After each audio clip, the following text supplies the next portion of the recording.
Welcome back to Talkin Shop with ShopSabre. On these podcasts, we like to talk about anything related to CNC, business, you name it. We're just trying to have a little bit of fun, bring you some good content, and hopefully you'll enjoy it. And with that, the next episode starts now.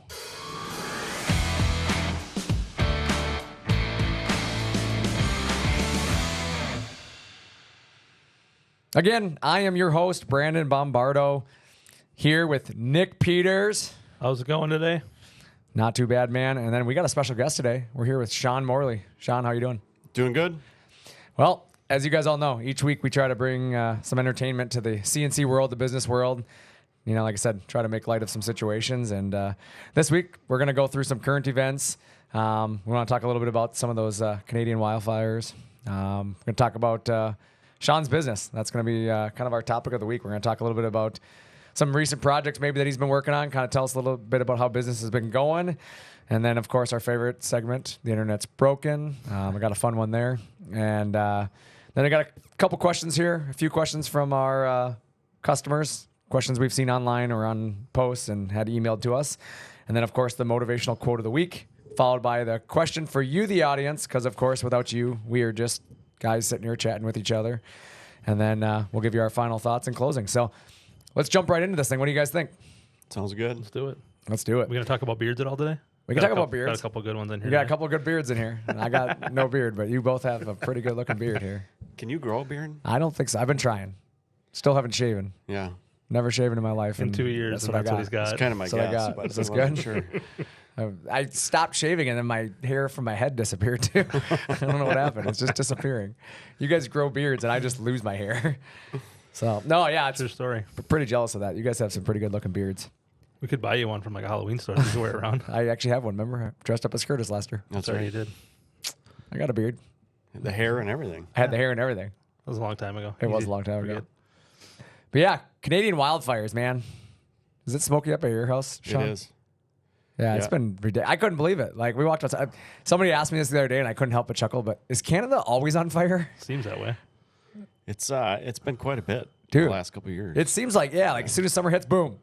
Our air quality here in Minnesota, gone. I think it burned all winter due to the lack of snow and moisture to put them out. Probably Just true. kept going. Probably true.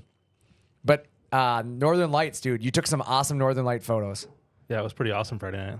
Dude, unreal. Even taking the kids out and hanging out at the lake and just kind of seeing it all happen all of a sudden. Like literally right after sunset, it was like 9:30 and it was just Was it crazy. that vivid of colors, like without a camera, or the camera There make it? was the camera obviously picks up more. Yeah.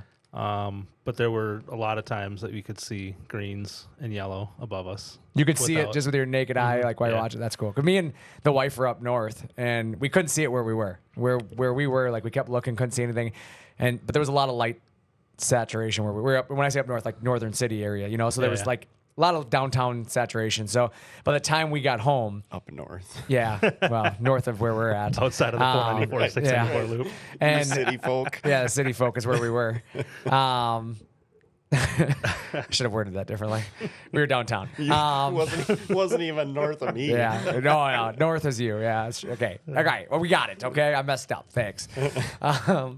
No, but yeah, it was like I couldn't see anything, and then we got home, and I think we missed it. We missed the show. We took a few photos on our phone, and we could pick up some light, but like with your naked eye, you couldn't see anything. No, we stayed out to about 11:45 or so. There was a lot of bright white streaks that showed up, so you could kind of see when to start taking photos. Right. And then when we got home at 12:30, they were right up above the house, slightly green, but nothing. Yeah, your crazy at that photos point, are what but made my wife mad. So just so you know. Yeah, she texted me and asked where we were, so I dropped her a pin, and I was waiting for you guys to show up. But Yeah, no, we were in Blaine. We were at a so you hockey weren't even tournament. close. Okay. We were at a hockey tournament. We were at your favorite place, the Yeah. Super Rink. Yeah. I've spent a lot of time there. Yeah, but yours is for soccer. Only for soccer. Yeah, you've been spending a lot of time out in the fields, and Yeah. we were. Which, by the way, when did that place become so swanky, Yeah, it's pretty nice. dude? Yeah. Like I haven't been up there in a while. Like I used to play soccer, and I played there, and it was nowhere near the quality of what it is now. And I used to play hockey up there too, and it was like they have revamped the whole place. Yeah. There's several turf fields now. Yeah, There's domes. we went out there and played lacrosse. We were playing some lacrosse in between. We had a tournament this weekend. So, like, you have 4 hours between a game on Saturday. So we're all out there playing, with, the lacrosse sticks and whatnot. And all the team is, like, just having a good time. But, yeah, we were out playing it was like a turf field. Yep. And it was actually, like, really nice turf. Like, it wasn't, like, cheap. It had the rubber and everything that you would normally get in, a quality turf field. And yeah, it's pretty nice. It makes for early and late season games a lot easier. Well, especially way up north, it gets cold a lot faster. Way up north. Well played. Well played. I'll give you that one. Well played. No, yeah, I was actually pretty impressed, though, on how much that place has evolved. Like, there's way more fields now. Like, yeah, it's pretty built up around there, too. Yeah. Like, now there's a school in the parking lot, apparently. Yeah. Didn't know that. Yeah. That was a pleasant surprise. But yeah, there was like a big playground there now. My youngest, since he wasn't playing hockey this weekend, he got to spend a lot of time on the playground, so that was kind of cool. Yeah. They've got a lot of fields. We did not. We ran into, and I kid you not, the best under 14-year-old team I have ever seen in my entire life. Unreal. So it was very Florida Panthers versus Boston Bruins like? No, it was worse. Worse. Dude, it was... That's bad. Yeah, it was unreal. I'm not even joking you. Like, unreal how good these kids were. A team from up north? Honestly, I don't even know where they're from. Oh. I think they're from all over the United States. The city kids weren't quite as they're good. like a tryout team. I saw what you were trying to do there, but I was taking it away from you just for the record. That's what shows up there in Blaine. Dude, it was unreal, though. Like, it was kids from all over. Yeah. And... I mean, they were trying to do the Michigan on our goalie. Thankfully, it wasn't my kid in net that night. But they were trying to do the Michigan on my goalie like 50 times. And they never got one because my kids kept pushing the kid down. Good for them. But then they were like, between the legs shooting. Like, dude, unreal. Like, I'm not kidding you when I say I bet some of those kids were more talented than some of the high school players. Like, it's impressive. Oh, my God. Legit, like, those are the kids that turn into NHL players. Like, you could tell. You saw them and you're just like, no doubt. It's pretty good. Yeah. I mean, they ran the score up to, I think they had 15 goals on us by the start of the third period. And then just kept pouring it on. Like, wow. There was no holding it back. Like, and it got to the point where I just told the scorekeeper to stop keeping score. I literally walked over there. I was like, just don't put any more up there. Like, it's not worth it at this point. And we scored one goal on them. And that was like a win. Like, the fact that we scored a goal.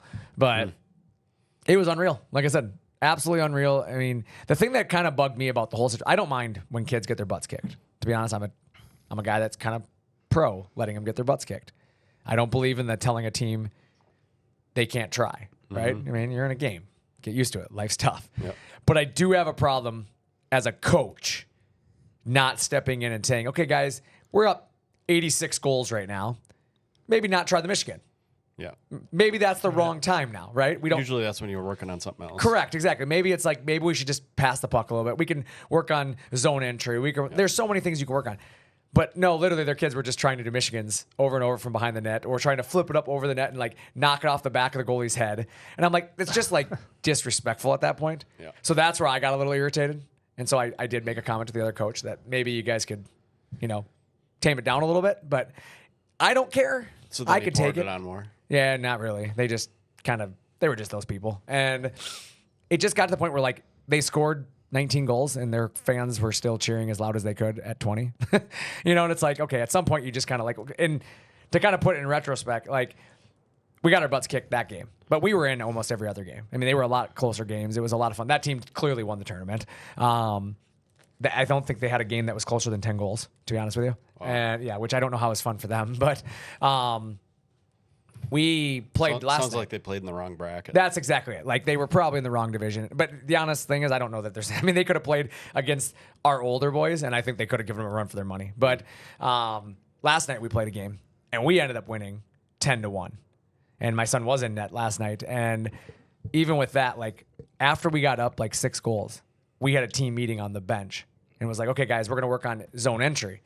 Let's work on getting into the zone, making 3 passes before we start trying to put shots on net. Like, let's try to set up a play. I told them I don't want to see any fancy stuff. I don't want to see you trying to dangle kids. I don't want to see breakaways anymore. We're not cherry picking. Like, I was very blunt with our team. Like, this is what our expectations are. You're not here to run the score up. I also told all of our players after the 6th goal, you're no longer allowed to celebrate. Like, if you score, you skate back to center ice and you line back up. Like, I don't want you celebrating. They don't need to hear you wooing in their face. They don't need to see you, running by their bench. Like, you don't need to do it. You've already won. Yeah, and I told them. And honestly, I used Saturday's game as an example. After the game was over, me and the other coach went in the locker room. We told them, boys, just so you're aware of why we said this, remember how you felt on Saturday. We were not going to be that person to the next team, And so it was cool because our team did handle it with much more class. I mean, I will say that our boys did stop celebrating. They did stop trying to cherry pick. They weren't trying to run the score up. I mean, naturally, we had them outmatched, and so there was a few chances that happened, and obviously you're still going to shoot the puck.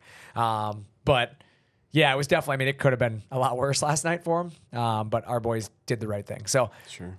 I guess when you look at the tournament, we had a rough weekend, but the boys learned some stuff. So sounds like the difference in a team from the farm fields in the South Metro to the kids from the west side of town is what it sounds like. Dude, it was ridiculous. Like, got our butts kicked. Yeah, it was, I don't know. I have never gotten beat that bad in a sport and felt so helpless. Like, what do you tell your boys? It's the second period. They're down 14 goals, and they're just getting handled, And it's like, what do you tell them? Go out and bring it to them. Like, you knew we were going to get, do your best. Keep skating. That's all you can do. Yeah, it was cool. I mean, they didn't walk off, so that's good. One of our kids got ejected, but besides that, I think he got ejected on purpose, so he didn't have to play anymore. But I want to go to the locker room. Yeah, he was like, just get me out of this game. He cross-checked some kid in the back, and then away he went. But kid probably deserved it. He had it coming. Shouldn't have been standing there. After 9 goals, he deserved it. It doesn't matter what you're doing. You just deserved it. That's funny. So anyways, that's what I got for current events. Shawn, let's talk about you. Okay. Tell us about your business right now. How's things going? It's good. Yeah? It's good. Still getting calls weekly. I have quite a bit going on. We're for houses full of cabinets anyway. We're telling people 4 to 5 months out. Jeez. Right now. Jeez. You're 4 to 5 months out. Yep. That's awesome. But you're still getting the calls. I mean, as much as everybody's acting like the sky is falling, it's not really falling out in the real world is what you're telling me. Well, we've been blessed with it. I will say that the majority of our clientele is a little higher end. Yeah. So a lot of times when things do start to turn, they're the ones spending money still and getting things done. I know a lot of guys in the commercial world that are slowing down. Yeah. But no, we've been blessed so far, and it's good. Staying busy. And obviously, the machine probably makes it a little easier when things do slow down a little bit because that you're more profitable per job. And you don't have to have as many jobs to stay profitable in the company. That's the idea. Yeah. Try to, and we've been running the same one for so long. So yeah, no, that's awesome. Yeah, I'm just I'm thinking for people out there that are listening to this, as they think about their business, and I'm sure there's people out there that are feeling the way the world's shifted a little bit here in 2024, and they probably are getting a little nervous sometimes. As business owners, I think we all do that, right? We all get nervous when things change. But I think the message that always feels up in the air in election year. So right, exactly. And that's what I was going to say is I think the message that I have is just you can't push things off. If you got the work, you got to keep doing the work. And I think back to the last election, and I feel like for the last 3 years I've been hearing the bottom's going to fall out, right? And it just hasn't happened. Yeah, we haven't seen it. So, yeah, I agree with you. I think it's a lot of scare tactics. It's a lot, and again, the media creates this big monster, right? It's an election year. They're going to create the big monster. It's what they do. But that's why I wanted to bring you in. I thought today would be a good conversation. Is just talk about some recent work you've done. Talk about kind of what you're feeling here, and what would you tell other business owners out there right now? What are guys in your industry? What are you seeing? What are you hearing? What are you feeling? What would you tell them right now? People thinking about buying a machine. Yeah, in our market, all the shops that I talk with, that are in our area, everybody's busy. Which is up north, in case anybody's wondering. Yep, up north. Up north. Up north. Of course, most of my work is in the Twin Cities, so down south. Other than the further up north cabins, like we're wrapping up a little $4.5 million cabin right now. Yeah, they're not cabins, which is pretty fun. They're bigger than my house. Yeah. There's definitely work out there, at least like I said, in our market. Yeah. And we're just slammed. Yeah. The hardest part for us is finding good employees. So luckily we do have, a CNC that keeps working every day and keeps cutting stuff correctly. I think that's my favorite thing you've said all day. Yeah, you don't like a lot of things I say, so when I bring that up, it helps. Oh, usually when you say stuff, it makes my work harder. Speaking of things that you do that makes my work harder, we're going to build a closet. We're going to build a closet. Yeah. So it started off with this really cool idea that I had that we were going to fix the conference room storage area for. Yeah. I squashed that, I guess. You open your mouth. I was going to say, I get the feeling from the mood right now that it's not going to go as smoothly as possible. It's dead. My project idea is for dead. Things to be thrown at me. My project idea. Sean told me I'm an idiot, basically. Nicely said. I mean, what you want to do is not going to work. Don't do it. When the shoe fits. When the shoe fits. Yeah, I mean, fair enough. I didn't have to say too much. It was the look. He gave me the look, and I realized that idea. I was in the middle of designing something, and all of a sudden I get a tap on the shoulder. Hey, get in the podcast room. Like, okay, so here I am. Yeah. So we decided we'll do some talking. Perfect. So we're gonna mock up a little closet for it'll be fun. Showroom and build something. But it's actually a really good project. I mean, all joking aside here, obviously. There's some sarcasm in there, obviously, because we started out as one thing, right? I mean, last month we started planning this project. We were going to build really kind of we were going to solve an issue. Yeah. In the conference room and add a little better storage than what we got. Correct. But then, the purpose of that was, hey, let's show off that there's a lot of cabinet makers out there who don't necessarily realize they can build closets. Yeah, I mentioned earlier to you that when we get a cabinet bid package, 99% of the time, the closets are not in there. They go to a dedicated closet company. That's so crazy. And the reality is there's a lot of cabinet companies out there that don't think about building cabinets or building closets and doing a system the way a lot of these big closet companies do. Yep.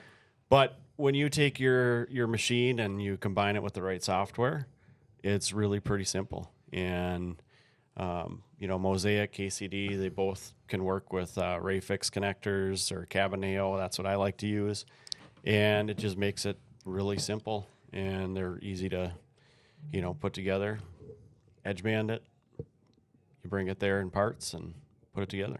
And see, the cool thing about that is the profit goes in your pocket then. Mm-hmm. Rather than having to outsource that to another company, you as the cabinet builder, right? Yeah. And you figure as a contractor, right? Am I using that terminology correct? The contractor is the one that's bringing you the job. Yep. They are going to some of these big box stores, right? Big names in closets, right? Yeah. It's just driving their box store. You can go through any number of large closet companies. Yeah. And I think we can all think of a few names, right? Without saying the names. But the problem is when you put that name on it, your cost of that project goes up exponentially. For sure. And that's why I think this is such an important topic. And I'm excited about this video because hopefully it will help open up a lot of people's eyes that as the world does kind of hit a different time this year, right? And you're kind of trying to figure, okay, what do we like? There's plenty of work out there. Mm-hmm. Like for every closet or every cabinet job you're doing, there's a potential closet job involved. Yeah, and they don't have to be elaborate. Right. I mean, it could be something simple. You could use, just melamine if you want. Yeah. A lot of closet companies, that's all they use is a white melamine or, a maple mel or whatever, any number of a wood grain TFL that you could put on there. And it's relatively simple and edge band it and, away you go. Yeah. So you said earlier that some bid packages don't include it or people don't talk about it. What's the reasoning? Why are they afraid to do it? Just think it's too much work, or what's the reasoning? You mean from the closet or from the cabinet? Right. Company side? And they don't include closets. So when we get a bid package, it's from the builder or the contractor. And he'll specify to you, what do we want out of you? And a lot of times they've already sent the closet side to a dedicated closet company. So they just don't even think about it that way. So it's really on the contractor side is what you're saying. A lot of times. Yeah. And even because we as cabinet makers have not really put our name out there in the closet world very well, historically, let's say. Do you think that's because it was a lot harder previously? That's a good question. I don't know. Yeah. I can say for myself it's a different style of building. Yeah. And just didn't go down that road. So let's go back 10 years though and say without the software side of it. Without the CNC and the software side. Yeah. Then I probably wouldn't have done it Because it's a totally different type of construction. And that's what I'm wondering. So the machine specifically, having the machine and having this software now, Mosaic is what you're using for this, correct? Yep. So having Mosaic and having the machine really makes it very simple. Yeah, much easier, right? Very simple. Okay. So maybe that's the real message. And maybe that, as I look at it, maybe that's why historically, as you said, cabinet makers, we haven't put ourselves out there on that. Well, maybe that's, as I think back, you weren't putting yourselves out there for so many years because it was a lot more difficult previously, but now as software has evolved, machines have evolved. Yeah, I mean, using the type of fasteners we're using right now, I wouldn't have wanted to do that by hand. I got you. It would have been. I mean, you would have had to create jigs. It would have been way more difficult, right? Yeah, especially with lining things up. Where, you combine that software now with the CNC, and it's done for you. That's crazy. So it makes building it just that much. It's just faster. crazy that the software makes that big of a difference. You know what I'm saying? Like, where we are today versus 10 years ago makes a difference on me, as a cabinet business saying, wait, I'm not just a cabinet business anymore. I can do closets. Yeah, absolutely. I can save you a lot of money. Yep. And maybe that's something that our listeners should be thinking about as a cabinet shop. If you're sitting here listening to this right now, maybe it's time for you to investigate how much money you might be leaving on the table that you could be producing with your machine.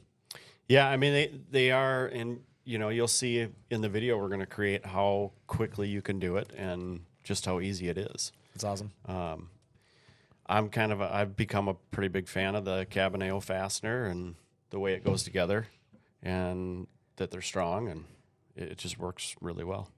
Well, clean too. Make sure you follow us on Facebook, follow us on Instagram. Make sure you go out to YouTube, follow us there, subscribe. We're going to have some new videos coming on this and we're really excited about it. I think you and I both are pretty excited about this project, Shawn, aren't we? Yeah, and we'll show in the software side of it, a little more capabilities, what you can do. We're going to keep it a little simpler for what we're going to build here, but sweet. It's a great option for you. Yeah, I'm excited. I'm excited about this project, but I appreciate you jumping on the show today and obviously helping us explain some of that. Obviously, I wanted to make sure we talked a little bit about your business and just showing people that there's a future opportunity here, and I'm excited about this new video that we're going to show off. But I want to jump into my favorite my favorite section of this whole thing. The internet is broken. Ridiculous internet comments. I ran across one this week. Shawn, do you ever see ridiculous comments on the internet? Well, yeah, there's some out there, but yeah. I don't have time for it. So I get it, but they're still ridiculous. And it's not my part of my job. Yeah, I don't need to look at. No, I'm just talking about ridiculous comments in general, like on anything. I ran into one this week. It was on if you ever follow those like local pages, like on the cities, like the various cities, and like we're in Lakeville, it'd be like the Lakeville following or whatever, the people of Lakeville or whatever they're call a disaster. Yeah, they're a disaster page, but they're great. They're the greatest train wrecks ever to watch because I don't ever post anything. I just sit back and watch because it's just kind of fun sometimes. I did once, and I got a screenshot message to me from my boss, laughing at me for it. But. True. I saw the comment. It was hilarious. Dead inside. He killed me. Anyways, so I come across this situation, okay? And there's a video. Videos catch my attention. There's a video. It's night driving, and you can see a car in front of them, and there's a ton of haze and smoke. And the comment was something along the lines of, did anybody else between this street and this street notice an abundance of smoke and a smell of burning rubber? That was the comment. And then they wrote, somebody commented and said, yes, it was a truck that was in limp mode trying to get to the local gas station. They burnt up their turbo, right? Trying to limp the truck along. And their response was, they should have pulled over. We could not breathe behind them, and we had 2 little kids in the car. And then I started to think to myself, I've been in the position where your truck goes into limp mode. The last thing you want to do is stop moving because you're afraid you're not going to get going again, right? Especially out in the middle of a, kind of off the beating path road in the middle of the night, right? Right. I'm going to try to get to the gas station. I'm on the side of the road. I'm going to limp it along, I think. That's the first thing that goes through my mind. But the second thing that goes through my mind is, they should have pulled over. We could not breathe. We had 2 little kids in the car. Didn't you think at some point maybe you should pull over then? If your thought was they should pull, they're not pulling over, clearly. So instead, we will follow them the entire way. Yeah. Not Maybe passing take a them. different route. Right, yeah, take a different route, pull over. past them. They're clearly not going that fast. Obviously, they're probably not going that fast. Like, I don't know the situation entirely, but it just made me laugh. Like, the internet is broken. Like, you went on the internet to make a video about this situation, but you didn't like think to maybe just go a different way, or like. And they probably made the video while they were driving. No, they did. Yeah, you definitely can see it. It's great. It's great. Now, I don't know if they were driving and, somebody else in the vehicle was actually driving and they're taking the video. I don't know where the video came from, but I did think about that too. I'm like, you're worried about the fact that you have two little kids in the car, but yet here you are taking a video while you're traveling down the road. Right. So I don't know. That's just the internet. The internet is still broken. It never fails to entertain, does it? Never fails to entertain me. So moving on. Customer questions of the week. I got a question this week that I thought was interesting. I had a customer reach out to me and said, why doesn't ShopSabre offer a 40-watt lasers, on the machine? And because some of these companies out there have come out with bigger wattage lasers and, why don't you just bolt them on? And it's an interesting question because there's two parts to that. One, they're not laser machines. So by putting a 40-watt laser on there, I've essentially made it a laser machine. That's a whole different level of support. Like, some of it's just simply that. Like, yeah, I get it. Some machines out there are willing to put 40-watt lasers on it, and they'll do it to get your business. Like, I get that. But if you have the need to do stuff that requires 40 watts, you may want to consider a machine that's dedicated for laser use versus trying to, use the machine as a Swiss Army knife. The one thing I always remind people is Swiss Army knives are cool, but they're not efficient at either thing that they do. They're not like the best knife in the world. They're not the best scissors. They're not the best screwdriver. They're just there as like a multi-tool. They're mediocre at 8 different things. Right. And that's where I'm like, I don't want to make our machine mediocre because we added so many things and people do so many things with them. I still want to be great at whatever we do. The lasers we've added are great for, Shawn, you and I have demonstrated it, creating logos for cabinets and doing things like that. A little engraving. Yeah. But when you need 40 watts, you're cutting stuff. At that point, you're getting into some stuff that's like, you're getting into some pretty aggressive projects. But the other concern that I really don't think people think about is it's the safety aspect of it. If I stick 40 watts on that, I open up a whole can of worms for liability. Really, for you, the customer. I don't want to put you in that situation because if that beam bounces, laser is very dangerous. Like, it's something you have to think about. And if people get hit by a bouncing beam, like, it can make them go blind. It can cause problems. So it's like, you don't want to be the company putting a big laser on there if you don't have the proper protections. So, honestly, there are nozzles and things that you can do. But it's like, there's certain aspects of it that we just haven't gotten into from a safety standpoint. And it doesn't mean we won't get there. We're R&D and stuff all the time, but it's just not available because I'm not going to be the first to just slap something on there without like really exploring the what's and the whys. No reason in doing it just to say you can, right? Right. I don't have any flexes there. I don't need to like prove something. We used to build CNC lasers. We built 400-watt lasers at one point. Like, we have the experience. We've done it. We got out of that industry for a reason. The tech support is kind of absorbent it when it comes to lasers. So that's why. Had another gentleman talking about the scribes, the plate markers. They're used on our metal machines. And they just mentioned that, they were hearing the scribe bends or damages easily, and the software can be an obstacle. And they said, can anyone confirm? Brandon Bombardo. And they tagged me.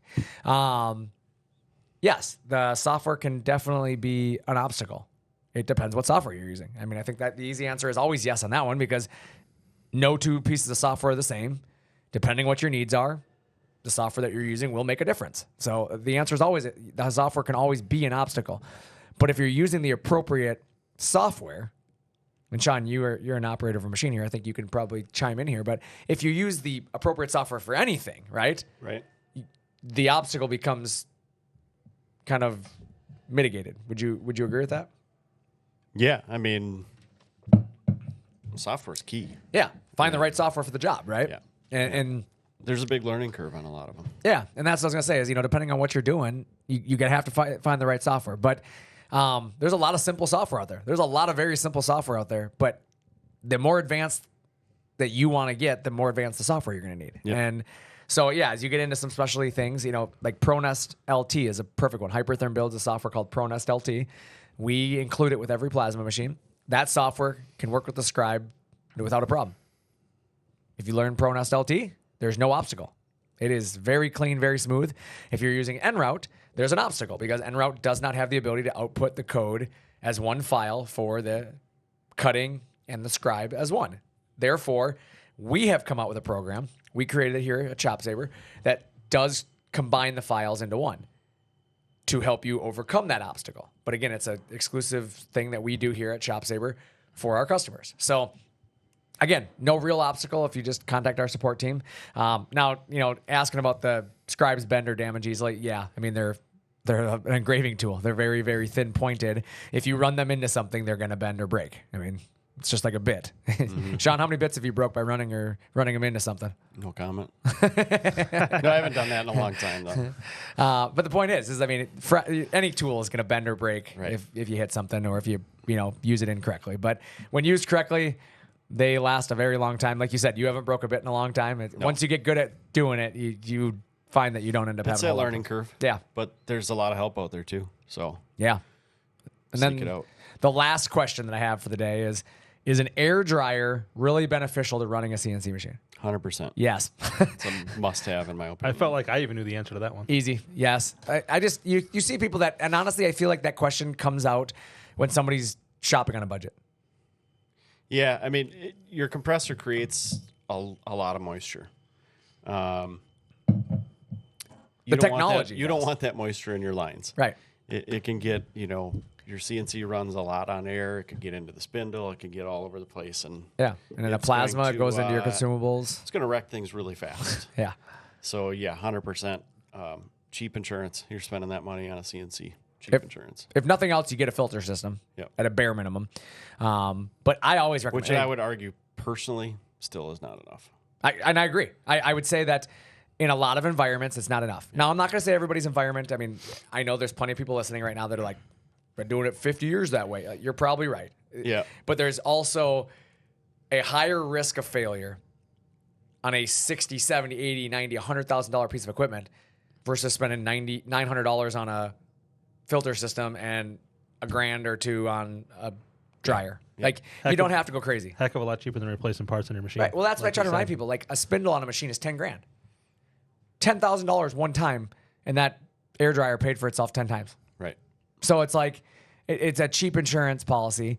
Plasma, you have the consumables. All of it has air going through it. Your cut quality goes downhill dramatically with moisture in it. So it's like, to me, a CNC machine and an air dryer kind of go hand in hand. Like, I would always recommend one if you can afford to put one in your shop. Now, again, I understand there's a lot of people buying on a budget, and sometimes that shoebox is only full of enough $100 bills to buy the machine. Yeah. I respect that. I'm not saying that you shouldn't do it, right? Buy the machine, get started, but then you should be saving up and investing in an air dryer as soon as you can. Yeah, like immediately. Yeah, like do it as fast. I mean, that should be your first purchase after. Is find a way. I mean, if you were to compare just from winter to right now, in our shop, the amount of moisture that thing pulls out now compared to middle of winter is unreal. Yeah, I believe it. Yeah, absolutely believe it. And like I said, it's definitely. And again, I understand climate change, right? There's certain environments that are much less humid, and people live in states where it's really dry, but it does not change the fact that your air compressor does generate its own moisture in itself. So it's like you need to think about those type of things, and at least for the sake of this conversation, at least invest in a filter system. It will make a big difference. And then one day, if you can, get yourself into an air dryer. So the simple question was, is an air dryer beneficial to running a CNC machine? Yes. I mean, the answer is simple on that one. Yep. It is beneficial. So, motivational quote of the week for us this week. It's pretty simple this week. I came up with one that is just, there are only two options. Make progress or make excuses. That's your two options. It's a simple motivational quote for your week, but there are only two options. Make progress or make excuses. And choose the first one. Yeah, I'm a firm believer. I hate excuses. It's number one thing that irritates me. So find a way to make something happen. I know anybody can come up with a reason not to do something. Find the reason to make it happen. So, audience question of the week for me is, when buying a product, what one thing will make you decide to make the purchase every time? We'd love to hear from you. I'd love to know, like, what's something that when somebody does it, whether it's a sales guy, a company, whatever, that it's just like an instant, like, yep, I'm going to buy that product. For me, easy answer, when I find out a product is made in America. That's an easy answer for me. I will buy that product every time. If I can shop for something and they're like, yeah, just so you know, this is built right here in the United States, and they can show me that it is, That's one of those things that just automatically grabs my attention every time. What about you guys? It depends on the product, but if it's machinery, to me, it's service. Service? That's a big part of it. Service. I like it. If Amazon will have it to me in 2 days. So shipping. Yeah. Okay. So isn't that crazy though? For real though, like that's one of the things that shipping. I mean, yeah. Yeah. No. That's right. Yeah. It depends on what it is. I think you're right there though. I'll be honest. Like the number one thing I hate doing is when I'm shopping online, getting to the checkout portion of it and then having to deal with the shipping. Yeah. I'm still irritated that Prime doesn't mean 1 day shipping anymore. Right. Yeah. COVID And that was their excuse and they never went back. I live up north, so. I hate you. Still hate you. But I that's get never to gonna go see away. the northern lights more often. It's true. You get to see the northern lights. I don't. But it's true. Like Prime used to be 1 day all the time. Always. Yeah. And now I'm like, you get Prime and it's like, it might be there by next Tuesday. Yeah. Wait, what? I just ordered something yesterday that wasn't going to come till Friday, and it was a Prime thing. I don't understand it. Yeah. And then some Prime things show up the same day. Yep. Do you have that same day Yeah, delivery? once in a while, but not very often. Yeah, like because we have. I mean, right here down the street is. Yeah, You know. you could walk to one. I of can the literally walk to warehouses. the distribution center, so it's like, Right. yeah. Sometimes like literally you order it and they're like, "We'll be there by 2." Like, cool. Go knock on the front gate. Hey, I'm Yeah. here to pick this up. Yeah. But it is. I mean, it is kind of cool that some stuff shows up same day. But then it drives me nuts when they're like right there and they're like, "We'll see you on Friday." Right. And Can I then, just- and then it goes from Lakeville to St. Paul to the post office, Right. and then comes all the way back. Right. Yeah. Or you order it and it says it'll be here on Monday and it's not there till Wednesday. Monday comes. It Sorry doesn't for show the up. delay. Yeah. Oh, I hate that. But if you complain about it, they'll give you a couple free months of Prime. Yeah. And at $12 a month, I mean, I don't have time to do that. Yeah, it's not worth my $12 time. My time's worth more than $12. I'll call you and have you do it. Yeah. Fair enough. Nick, will you complain for us? Sure. Sweet. just call me between the hours of 7 a.m. and 5 p.m. while I'm here, and I'll take care of that for you. Perfect. Perfect. Damn it. That didn't work out for me. Monday through Friday. That really backfired on me.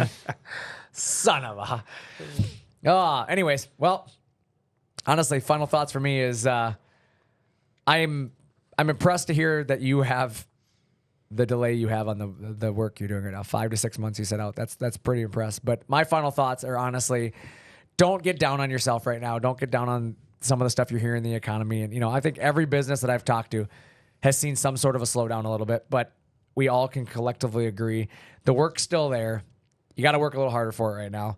It's not the times that we came out of where things were easy and, everything just kind of fell in your lap. I mean, unfortunately, we're back to the grind, right? Look back 5 years ago, look back 6 years ago, 7 years ago when you were grinding. It's the same thing. We're really not that far off. We just got spoiled for, a handful of years. And unfortunately that sometimes that being spoiled can create, in my opinion, can create some new habits. Would you guys agree with that? Yeah, For sure. I mean, honestly, if we work as hard as we've worked in the past, I think the work's still there. Yeah, I would agree. It'll find its way to you and keep you busy. Yeah. I think it's just those who are willing to do the work and put in the, invest in themselves. Again, the shops that are investing in tools right now so they become efficient with them rather than waiting till they need the tool to then go buy the tool. It's one of those things where buying a CNC machine is going to be something that you will use forever. I always remind people if your business has a need for CNC automation, that need's likely not going to ever go away. I mean, it's only going to grow. And so learning to use the equipment when you have the bandwidth to do it, it makes you far more successful than learning to use the equipment when you're on, a crunch or deadline. I think you're going to be more one-dimensional with your machine. It's when you make a lot of mistakes. Agreed. You buy the wrong machine, you buy the wrong stuff because you're rushed into buying whatever you can get fast. Yep. And then you rush yourself through learning it and don't learn it all the way. You could just go to our website, ShopSabre.com. You can look at all of our fun stuff over there. Did you record that in an empty Kmart? I did. It was actually over the PA system. Yeah. Up north in the middle of I nowhere. just got done mentioning the blue light special, and then I recorded that. Sounds right. Sounds good. Yeah, no. But any of you guys got any final thoughts? Anything I missed? No. I'm just glad we cleared up where up north is. I hate you guys. But in all seriousness, as always, we appreciate each and every one of you listeners. Hopefully, those of you way up north can actually get internet. I was like, did you have to stay in a hotel that far away? Jesus, I hate you both. This episode can't end fast enough. But what we always say is, like I said, we're just two normal guys talking every day without you guys listening. And in this case, two normal guys and Shawn hanging out here, cracking jokes. Seemed unnecessary, but yeah, no. It is what it is. He's just mad because he can't grow a beard. Can't grow a beard and I'm 4'7". Makes me upset. I'm an angry man. He was 4'10" when he had hair on his head. True. Hair made a difference. But you know what? With that, I'm Brandon. And I'm Nick. I'm Shawn. Thanks for talking shop with ShopSabre.